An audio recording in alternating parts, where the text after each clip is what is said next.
Hey guys, let's go ahead and make sure we are good to go. Looks like the audio's on. Hey, hope you guys are doing really well. First, I just want to do this review really quick because we were away from the office today, so I was over at my buddy's hedge fund and hanging out, going over some strategies and so forth.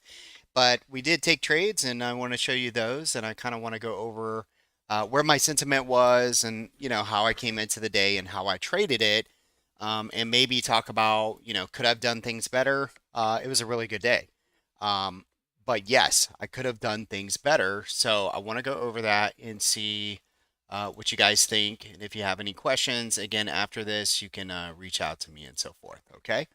So the first thing I'm going to show you tonight, we're going to have Thinkorswim here on the left. I may pull up some of the trading view as well. Over here is my member chat room. And a couple things that I wanted to show you was the alerts. Okay, so you've heard me talk about this quite a bit. You can see here that I have what's called the small account. This account is a cash account, and it's very transparent. So we show the trades straight from my brokerage account. So what I mean by that is my API is linked into this room. So as soon as I take a trade, it's sent there within milliseconds, and so that way they're there for transparency. What I say is what I do. Okay. Um, this is a cash account, like I said, and then right here is the swing account. This is a little bit bigger account. It's a margin account. And then we have spreads, and the spreads come from the swing account or the margin account. Okay. So although these two are tied together, they are separated so that if somebody comes in here and they don't care about spreads, they can choose to ignore that. And just remember, if anybody in here is a part of the room, you can always just right click on this. You can mute the channel until it's turned back on, just to kind of help you. And that goes for anybody that's out there in a Discord room. If there's something you don't want to see or hear, you can always mute it, including people, if you need to. All right. The next thing that we have are signals. So I have bots that run my signals that come off of uh, my proprietary scripts that I have, and those just push signals into these rooms here. And then I have what's called positions, which is really cool. This comes straight from my brokerage account, and it lets you know, what positions I'm sitting in, how much I paid for them, and so forth.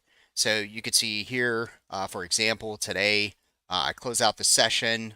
I had Dollar Tree that I bought at $6 per contract, and this is in the bigger account. I have pins leaps here, and I had a SPX that went to zero. This was a lotto position. All right.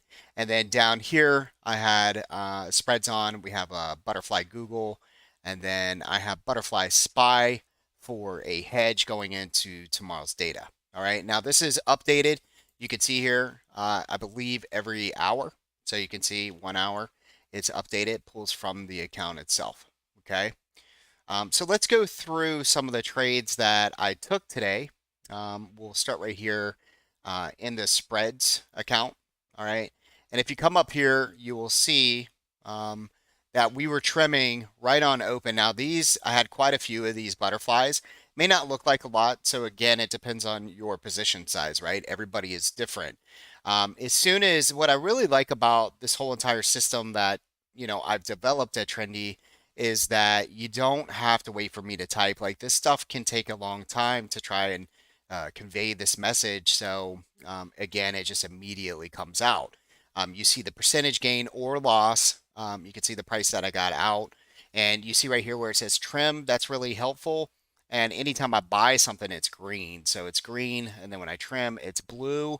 And then I finally get out of something, it's red. All right. Just like here, I got out of Expedia for 50% at $1.65. Here, I got into Google for 85 cents. And then for my SPY hedge, for a butterfly puts, this was 47 cents. Okay. And in the beginning of the morning, before we went there, let's come up here a little bit. Let's keep coming down. I apologize. Right here. This is where I started my day, which was credit spreads. Okay. So selling credit spreads into what I was looking for on resistance. So let's go into a 5 minute chart here. Let's take some of these fibs off and we'll kind of go through this chart itself. All right. Now, looking back, we could have just taken the trade out of the PMZ, which is what I teach you guys almost every single morning to go long out of the red box here or go short if we start to close down if the trend is bearish. But you can see we came into the morning. We know that we're in a bullish trend. So therefore, I'm not looking to go short, but I did short in a way or in the means of doing credit spreads. Now, what happened was, this is kind of how it worked out, is I was selling credit around here. So basically what that means is I was selling calls, okay? And then I bought calls to protect it, all right? What happened is price pushed up on a 5 minute and I was like, this is really extended, but the market was like, they didn't care what I thought, all right? So after it was down about 55%, I bought back the short side and I was in the money on the SPY calls, and then I rode that trend up to here, and I actually turned that entire position into a nice positive position. And then I closed out and was stopped out as prices were moving down. Okay, so that's what I did there first thing this morning. Looking over at QQQ, all right. So my biggest thing with the Qs is that I was working off the NASDAQ chart. All right. And the NASDAQ chart, I'll show you in a minute, but basically about every 42 points gives you $1 in the Qs. And because of that, I had a good idea that we were headed to 305. And you can see here, we bought yesterday quite a few butterflies. I was looking, and I'm sure these went a lot, they probably looked a lot better than 20%, when they were pushing up. But I was happy. I had a lot of different trades on, so I was happy with this gain. But we bought the 300s yesterday. We sold the 305 and we bought the 310. So again, this is a butterfly. So as price was moving above 300 and into that 305 area, things were looking really nice. All right. So I got rid of all of those and basically sold out. And then I had Expedia. So Expedia was a really good trade as well. This was a roll. So I had a long position. We sold that yesterday. And I said, you know what? Expedia looks like it could still move. All right. So let's go over here to the weekly chart. And this was what I was looking at on Expedia. And it's still, it looks like the rest of the market, like it found a bottom here. It pushed up into our first target. And this looks kind of messy, and I apologize. But it came into our support. So we bought here. We sold yesterday. And then I rolled into this, what we call a debit spread. Okay. And what I was looking for is 102 by 105. Price pushed up here. You could see basically from 102 into 104.73. It looks like almost 105. So we hit that right on the money. Probably could have got a little bit more out of it, but once again, super happy about the trade. So Expedia, QQQ worked out, SPYs worked out, and I love the idea of selling credit when the market is extended instead of trying to go short. And the reason why I say that is because I feel like we found a bottom. I've been talking about that for the last couple weeks. So the risk to reward is not that great. And because of that, I would much rather sell credit. All right. I don't want to get too much into that. Our team here knows what I'm talking about. But again, I'm not looking for big pullbacks. So therefore, the credit spreads are really my favorite right now when the market's coming to a point where we may digest. Okay. So that is Expedia. And moving on down here, I went ahead and took a butterfly in the morning on Google. And it did pull back, but you know what? So did Amazon the other day when we took it, and we made good money on that. And not saying that will happen again, but I just want to go over what I'm looking at. You could see my strikes here, 115 by 118 by 121. We're revving up here. This again looks a lot like the market. Looking at the TTM squeeze, you can see we have higher lows down here on our yellow bars. That's what I like to see when prices come into a trendy edge. Remember, trendy edges locate supply and demand. So basically, this was demand. This was a great place to go long on Google, and into the trendy edge was a great place to start trimming. Now we're just kind of flagging in this area, just sideways action. And what I'm looking for is on the daily. All right. So this is the daily chart. I like that we kind of stalled here. I would have much rather have seen an inside candle, okay, today, but instead we're just above yesterday's close, which tells me that possibly, we go inside tomorrow like this, all right? And then on Friday, we could go inside and up. And again, I'm looking for that move higher into the 115 region, okay? And if we continue to move, there is a great chance that we could get up here again towards the trendy edge around 118 and just kind of close the week out like this, one big channel, right? So if I were selling iron condors, I'd be looking at, these levels down here between these two.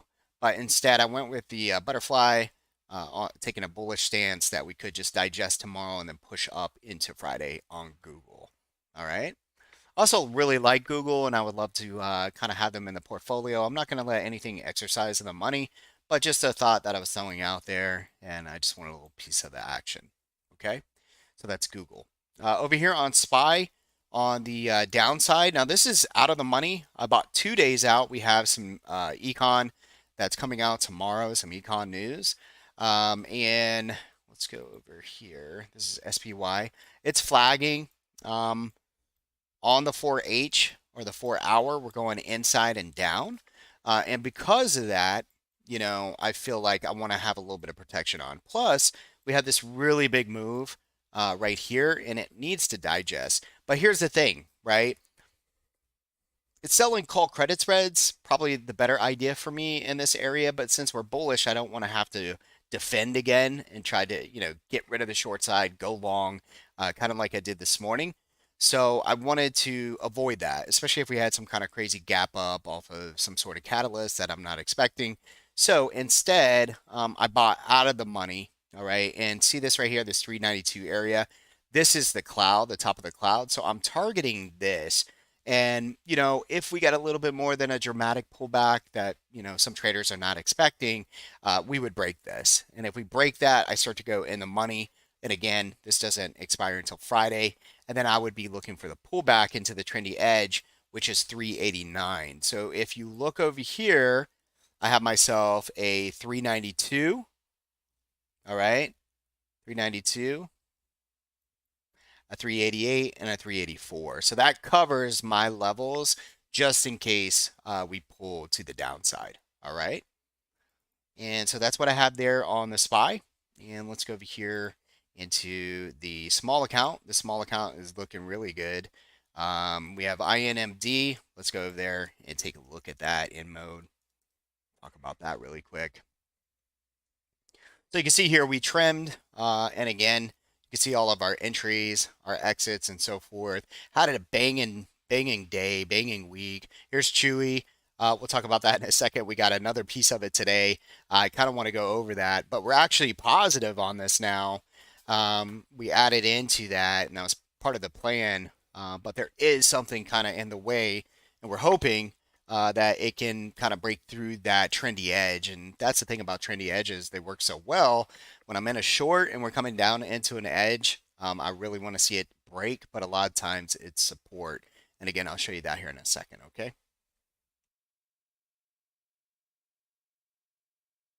All right, sorry about that. I had to take a quick sip. Here's INMD.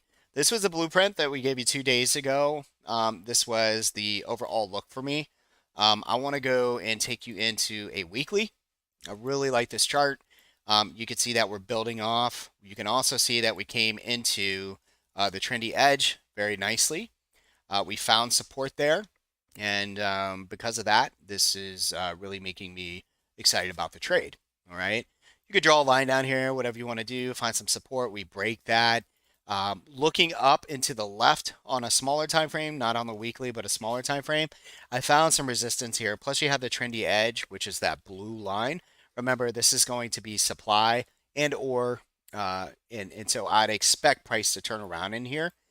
So we went ahead as we got closer to the targets here, went ahead and trimmed a very small piece of that position, and then looking to see if it can continue to hold value above the resistance. So what was resistance becomes support, not always, but that's the idea. All right, we have a trendy edge here. We have resistance, and if we were to pull back and have an inside day, all I care about is that tomorrow, Thursday, ends up closing above this level, okay, that yellow level. Then from there, I think we can move into 31. We build value above that little flag, and this is what I'm shooting for. So the weekly, looking for this inside and down, and that comes in at around 36.46, and could see even a move up towards 42.69. And I just put this in here as a joke, as a hodl all the way into the weekly zone. But again, this is a swing position in the small account, and you can see right here what the date is on this position, you know, when it expires and so forth. Okay, so that's that. All right, so that's INMD. And let's go ahead with Chewy. These are the only two positions in the account at the moment, in the small account. Like I said, Chewy came all the way back. But I want to go over it with you to kind of show you what's been going on with Chewy. Why has it been so frustrating? And that's because, in hindsight, not in hindsight, the trending edges have been there the whole time. And the better execution would have been taking the short at the edge. Yesterday, we started the position at the lower edge, okay, and then we got a bounce from there. So, you know, it is it that's what happened. So I bought down here, and then we added somewhere in here, and then it came right back down. And what we're looking for, as I said there in Trendy Trading, is I'd like to see price stay underneath the trendy edge here. And we did get a close below there. So with the market the way it's looking so far, we could see a pull. We're gunning for this 41.46 and possibly 40, and even down to the trendy edge here at 38.42 on Chewy. All right. Let's go over NASDAQ really quick so I could show you guys what that looks like. And that should pretty much sum up today. Let me make sure. I want to be positive. SPX, like I said, I had a lotto. Very few that we've done here and there. But I did a lotto on a straight up, hey, you know, when the market was looking super bullish, you know, I was thinking maybe we'd push up towards 4,000. Paid 50 cents. Those went to zero. But overall, the day on the large account and small account, both green, very nice week, very nice last week, very nice the week before. It's been a great time in trading, and I just hope you guys are taking advantage of the levels that I'm teaching you guys. All right, let's go over here to the NASDAQ. And again, this is what I'm talking about. So about every 42 points, we're looking for $2. All right. This was the blueprint that I gave traders here, not only at Trendy Trading, but also over at Simpler. And these levels have played out very well. I wanted to go over those with you. This is an inside and down. I teach all about that. I actually got a video right here on YouTube that teaches you about them. So if you take the time to go over and learn about them, please give me a like. Please make sure you subscribe to this free content, as I feel it can really help you out in your trading. All right. Let's go ahead and follow. So here's inside and down formations. You can see that price. We started to look for longs yesterday, as I said, in the NASDAQ. We got a buy signal down here off of one of our levels. We pushed up. We pushed above the cloud. Things looked really nice. Yesterday, we closed in the smaller 4-hour zone right here. We stalled.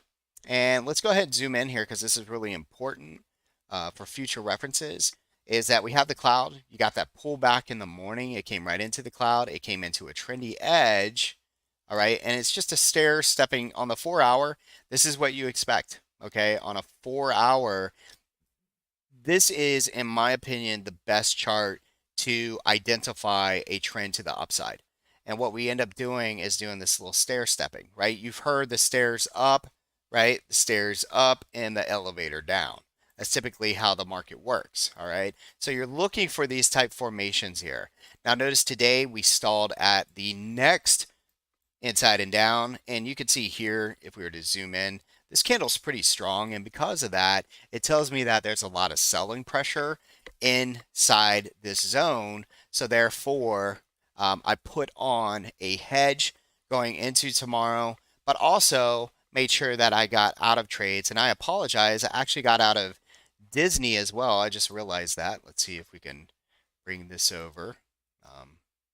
Not sure how I missed that, and I apologize. Let's go right here and go into swings. And again, this is not a big position. It went from 550 to like 620, 630, somewhere in there. We also traded Upstart, sorry. So I did Upstart equity. We did well there as well. So that was fun. I really had a good time doing that. And then Disney, like I said, looked good, but I figured at the end of the day that things just didn't like make sense to me to be too exposed to the long side. All right. And you could see again, we're going inside and down here on the four from the supply zone. And this is exactly what I wanted to see from here. And because of that, we could see ourselves coming back into those levels I gave you a little bit earlier. Okay.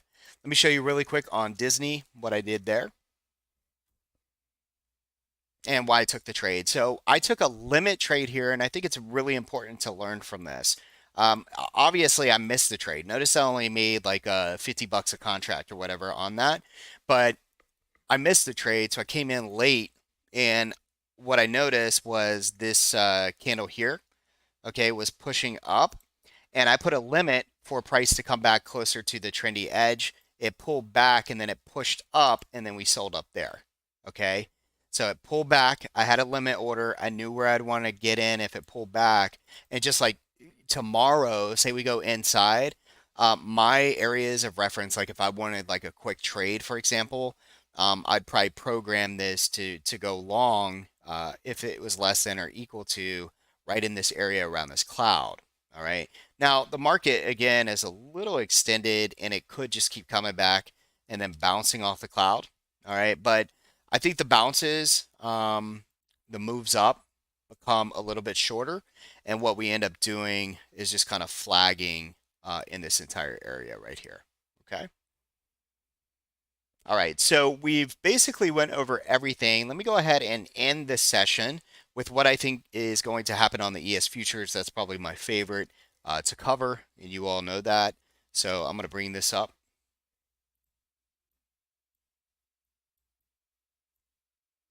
Okay. And these were the notes that I believe I gave last night. Void short above here and ride the wave. Sell credit, that's what we did. And so we'll get that out of the way. This was my plan. And there we go. And let's go to a 30-minute. This might actually help just a little bit more. 5-minute, and then let's change this to a 30-minute. This is the one that I threw out on Twitter. That's what I did. Okay. And this is what I'm seeing so far. So on the 5-minute, we have our daily edges. We could see that price is just going to digest in this area. Tonight, I like to play the levels. I'm not playing futures tonight. I'm actually kind of worn out a little bit, need a rest. It's been a great week, but again, need to take a small break here until tomorrow morning. But looking for prices probably to come back into the bottom trendy edge here around 39.28. And if we break that, then I'd be looking for 38.80. Okay. Sorry. If we break this, I'm looking for this purple line first, so around 39.14. And if that doesn't hold up, which I'd be surprised if we didn't get a bounce off one of these two lines, then we could see price coming all the way back to 38.80. Okay, so on the bull side, again, it's pretty straightforward from here. I don't want to go long unless we build a new higher pivot. We base off of this level and then create this flag. Then I'm looking to go long, just like I did this morning. All right, pretty straightforward. If you have any questions, I really appreciate it. If you reach out to me, whether it's on Twitter at TrendyJohn, TR3NDYJON, you can send me a message there. You can also check us out at trendytrading.co. We have 7 days for $5. That is a huge value, I believe, so that you can see all the trades I'm taking. You get to listen to me in the morning, throughout the day as well, as long as there's something to talk about. One thing that I do practice and that I preach is that, we don't need to sit in front of the screens all day. If you're sitting in front of the screens all day, you're doing it wrong. And so that is what I really want to concentrate on. Okay. I really appreciate you guys. Have a good one. I hope you liked this review. If you did, please give me a like. Thank you so much.